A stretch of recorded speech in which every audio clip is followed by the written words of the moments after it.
Today, we will be talking about op-amps.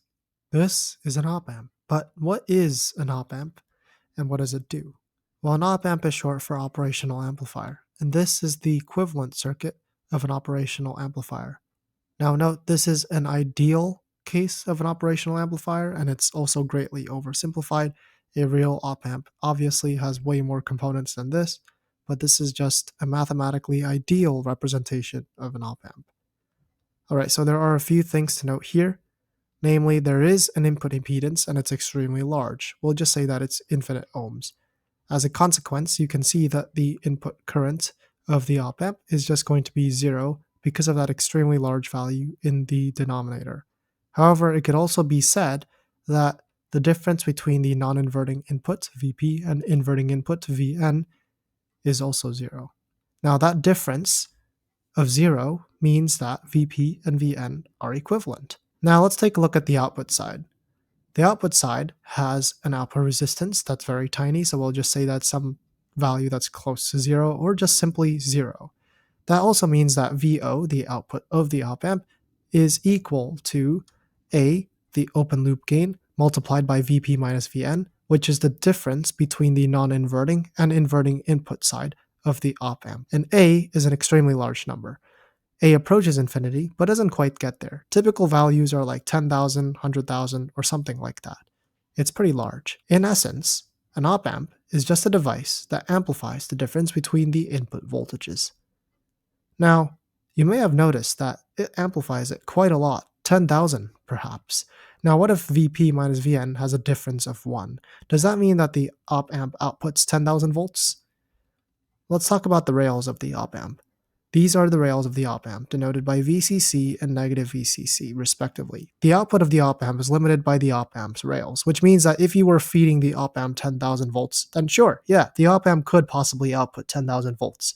If the op-amp wanted to output 10,000 volts, but you were only sourcing it 5 volts through VCC and negative 5 volts through negative VCC, well, that means that the op-amp, unfortunately, can only output 5 out of that 10,000 volts that it would like to output.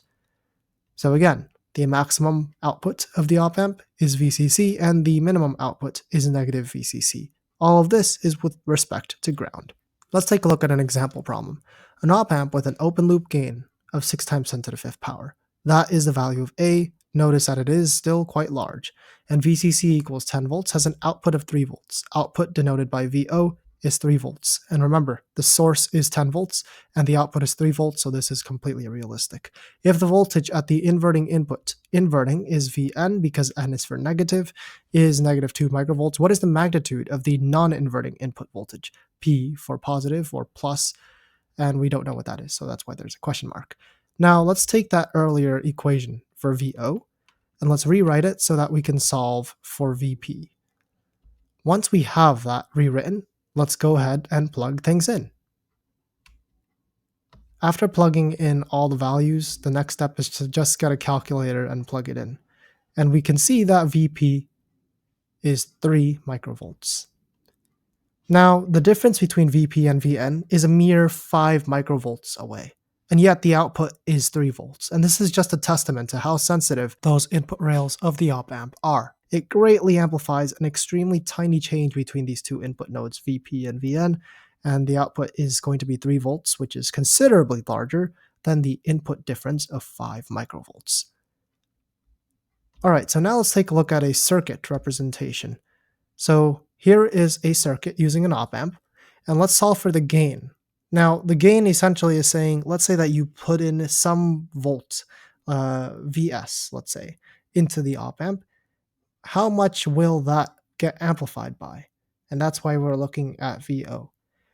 So let's go ahead and solve for gain. And we can do so by replacing that op-amp in the center with its equivalent representation. And now we're going to just write to the KCL equations by first starting off with labeling all our nodes with colors, just to make it a little more visually pleasing. So now we're going to start by writing all of the input currents for the node Vn. And what I'm doing here is I'm just taking the difference in voltages between two nodes and dividing by the resistance in the middle separating those two nodes. Then I add all of those currents up and I set everything equal to 0. This is the fundamental rule behind KCL. The next step is to just simplify the equation by splitting fractions wherever possible, reorganizing terms, and factoring. Once you're done with that, this is fully simplified and you can stash away the equation for later use. Now let's write the equation for VO.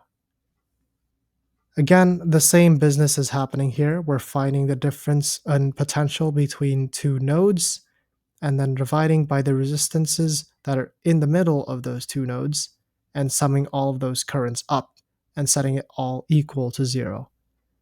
Once you're done with that, all that's left to do is to simplify things. One thing that we can obviously do is to drop that 0, but something that's not so obvious is that VP is also 0 too. So that means that we can drop that out of the equation, and that also simplifies things. Then we split the fractions wherever we can, reorganize the terms, and do some factoring. And that's it. Now, let's solve for Vn. And once we have Vn, we can plug it into the old equation. Afterwards, we can rewrite it and do a little bit more factoring and cleaning up here. Now I'm going to move Vs over Rs onto the other side, and then take that giant fraction and put it onto the other side. Now all that's left to do is just to solve for VO over Vs. And afterwards, that giant fraction and monstrous equation is our answer. That is the gain of the entire circuit.